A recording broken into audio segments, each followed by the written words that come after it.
কথায় আছে যে রাধে সে চুলও বাঁধে। সাথীরা জাকির জেসি রাধেন, চুলও বাঁধেন, আঙুলও তোলেন। আঙুল তোলাটা যদি প্রতীকী অর্থে বা রূপক অর্থে দেখি, তিনি সামাজিক অনেক প্রতিবন্ধকতা, অনেক সমস্যাকে আঙুল তুলে আউট করে দিয়েছেন, দূরে ঠেলে দিয়েছেন, তিনি সাফল্য পেয়েছেন।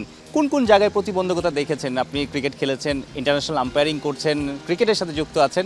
দেখেন, নারীদের পথ চলা আমার কাছে মনে হয় প্রত্যেকটা ক্ষেত্রেই ডিফিকাল্ট, সহজ সবসময়ই ছিল না। সেখানে আম্পায়ারিং আরও বেশি কঠিন ছিল। আমি বলবো যে ক্রিকেট খেলা থেকে আম্পায়ারিংটা আরও বেশি ডিফিকাল্ট ছিল যখন আপনি একটা নারী হয়ে ছেলেদের ম্যাচে আম্পায়ারিং করছেন। এটা আমার নিজের কাছে ফিলিং যে আমি আম্পায়ারিং করছি, ওরা হয়তো বা নারী আম্পায়ার কীভাবে একটু দেখছে, কি ডিসিশন দিবে।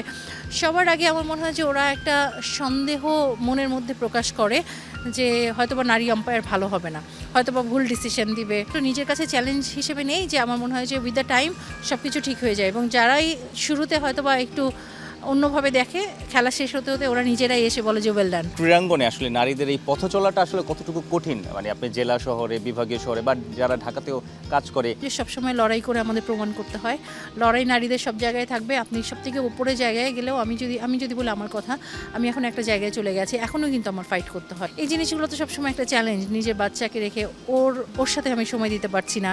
আমি বাইরে থেকে শুনি যে ওর খুব জ্বর এসছে, আমি মা হয়ে পাশে থাকতে পারছি না। ওর জ্বর আসছে, আমাকে বলেও না।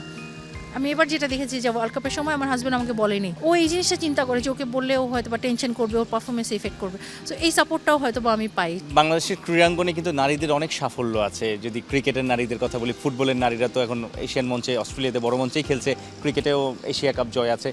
এই যে সাফল্য, নিশ্চয়ই এখনও অনেক জায়গায়, মফস্বল শহরে অনেক জায়গায় আসলে নারীদেরকে স্পোর্টসে বা ক্রিকেট খেলবে, ফুটবল খেলবে, এই জায়গাটাতেও আসলে পরিবার সেভাবে দেখে না। ফুটবলাররা তো আমার কাছে মনে হয় আরও বেশি সাহসিকতার পরিচয় দেয়।